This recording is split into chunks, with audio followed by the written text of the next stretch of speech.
denúncias de violência contra crianças e adolescentes foram registrados em 2020.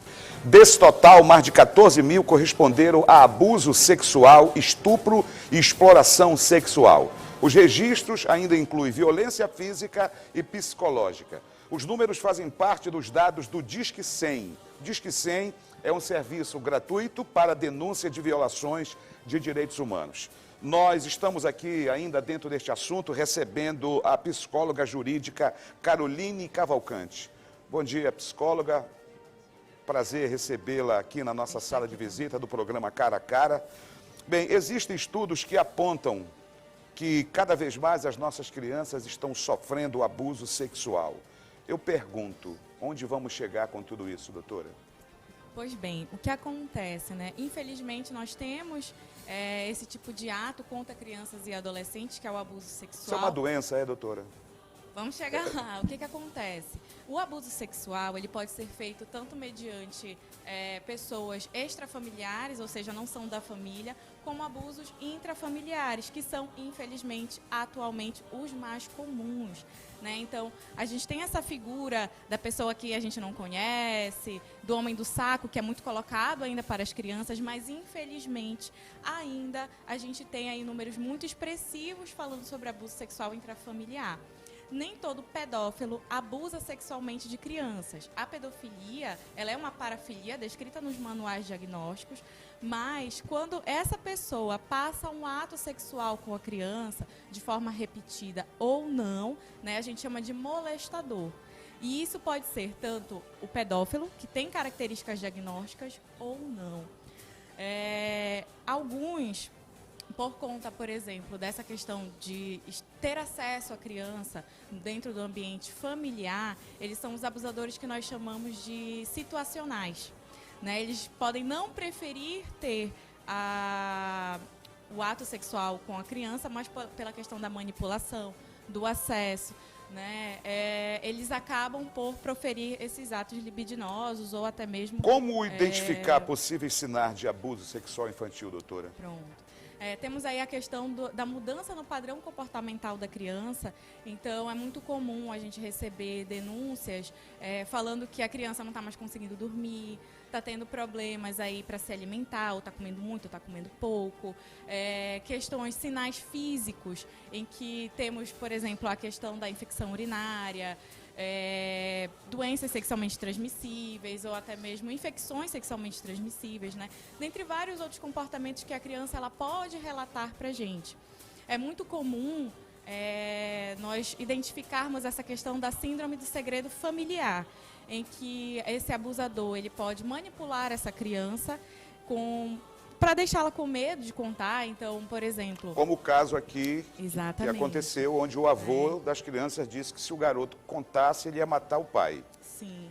Né? Então, essa, por exemplo, é uma manipulação que a maioria desses sujeitos tem para com a criança e ela acaba acreditando, seja por conta do próprio desenvolvimento da criança, que ainda não está completo. Então, cognitivamente, emocionalmente, ela não entende o que aconteceu de fato. É uma doença, doutora. O que leva um adulto a praticar sexo com uma criança?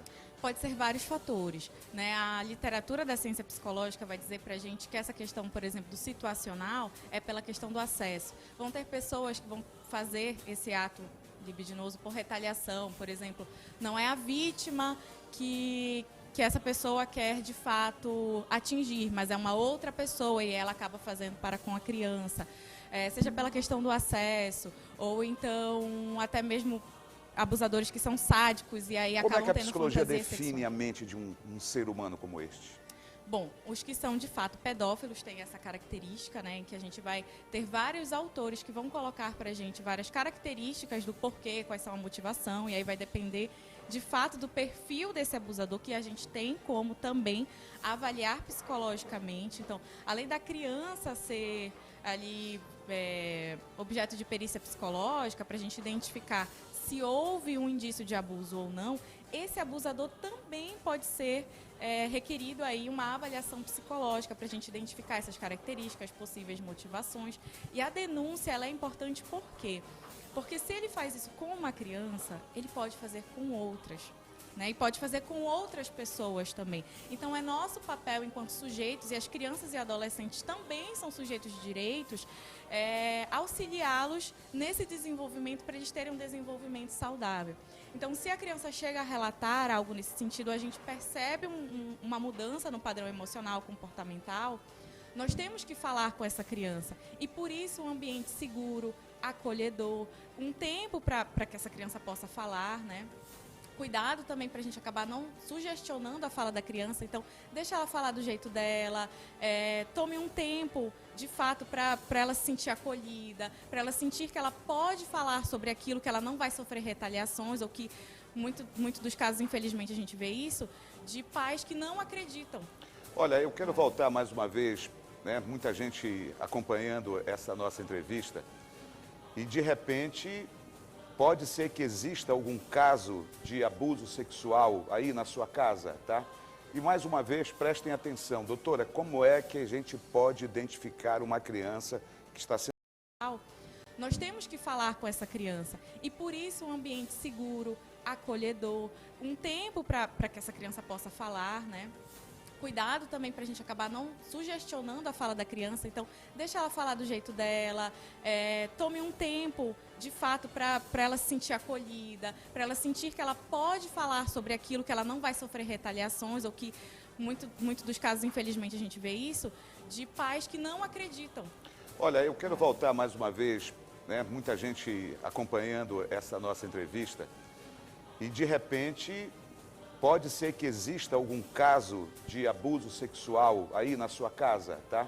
E, mais uma vez, prestem atenção. Doutora, como é que a gente pode identificar uma criança que está sendo vítima de abuso sexual?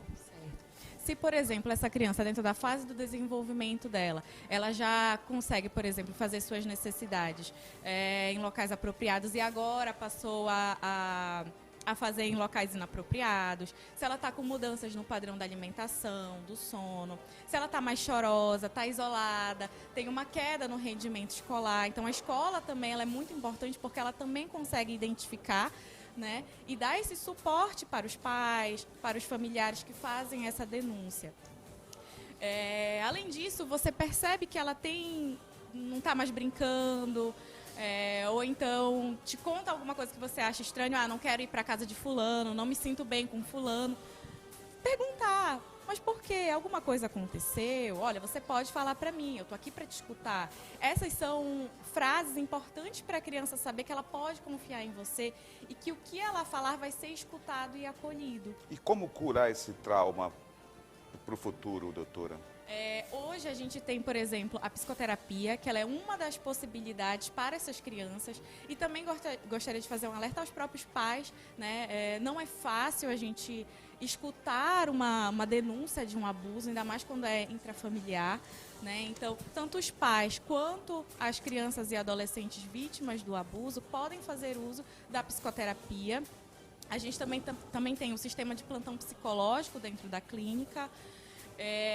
Temos aí algumas, pode ser também terapia familiar, temos aí oficinas para pais. Então, tem várias possibilidades para a gente resgatar a autonomia dessas famílias e promover saúde. E as crianças não podem jamais receber qualquer culpa, né, doutora? Que isso fique bem claro. Não é culpa delas, né? Foi um adulto que praticou o ato, o adulto que é o responsável por esse ato. E tem muito adulto cara de pau que ainda chega a dizer que foi seduzido, que é a criança que chegou e seduziu. Nós temos, infelizmente, também a gente escuta esses tipos de relatos, né? Que a criança, por exemplo, até mesmo, olha que absurdo, gostou do que ocorreu. Então, nós temos aí o que a gente chama de distorção cognitiva. Em alguns casos, essas pessoas, de fato, podem acreditar nisso, mas em outros é uma mera colocação para diminuir ali o seu papel dentro daquele abuso de fato. Então, isso é muito preocupante e não, em nenhum dos casos a gente pode culpar a criança ou dizer que, de alguma forma, ela conduziu aquele processo. Jamais. Como é que o vizinho pode colaborar, por exemplo, se vê algo dessa natureza? Bom, hoje a gente tem canais de denúncia, pode ser o Disque 100, o Conselho Tutelar mais próximo daquele bairro, Esse Disque daquela 100 região. tem recebido muitas denúncias? Tem. Né? Sério, doutora? E esse Disque 100, por exemplo, que é da ouvidoria de... Houve o relatório que você tinha mencionado, né? O mais recente agora, ele coloca aqui o quê? A maioria dos casos que ocorre o abuso sexual de meninas e meninos ocorre dentro da casa da vítima. Ou seja... Praticado por pessoas próximas. Exatamente. Ou seja, é naquele convívio, aquela pessoa que pratica esse ato, ela é do convívio da criança. Né? Sendo aí, pelo que o relatório vai trazer para a gente, o autor da violência mais proeminente, né, é o pai, padrasto e avô. Olha Isso só. é lamentável. Exatamente. As pessoas que deveriam justamente Ou seja, proteger o que essa leva criança. um pai a praticar tais atos com os filhos menores, doutora? Nós temos aí uma influência muito grande de possibilidades. Tudo pode ser uma possibilidade. A gente tem que avaliar cada caso em suas especificidades, os objetivos, quais são as motivações, quais as características de personalidade daquela pessoa. Então, eu não tenho como te trazer um porquê fechado. Né? A gente tem aí, não tem um perfil exato de abusador. Isso é algo que a gente pensa, mas que infelizmente não é assim, não tem um perfil único. A gente tem sim características, mas qualquer pessoa, seja de classe, gênero, condição social, toda e qualquer pessoa pode ser abusador e também vítima desse tipo de violação. A senhora ouviu a história do Diego. O que é que a senhora tem a dizer para ele diante de tudo? Bom, como a gente já está mencionado, né, Diego, eu sinto muito pelo que ocorreu com você, com seus filhos. A gente não pode analisar um caso sem ter todas as características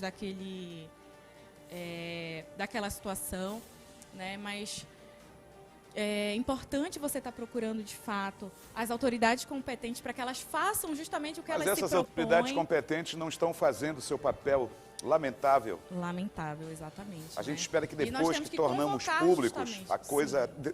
A gente espera que depois que se tornou público o assunto, pelo menos a justiça comece a andar agora, fazer alguma coisa. A gente vê hoje um movimento muito grande dentro das redes sociais, que quando as pessoas passam a falar mais sobre isso, passa a ser mais debatido, tem uma disseminação dessa informação, aí as autoridades competentes conseguem dar um olhar diferenciado, que não era para ser assim. Perfeito. Né? Então... Olha, eu quero mais uma vez, para a gente encerrar, a cara desse avô canalha. Aí, ó. Olha a cara desse cara. Se vocês encontrarem por aí, se vocês o conhecerem, por favor, vocês podem ligar para o Disque 100, né? Você que é da Assembleia de Deus, ok?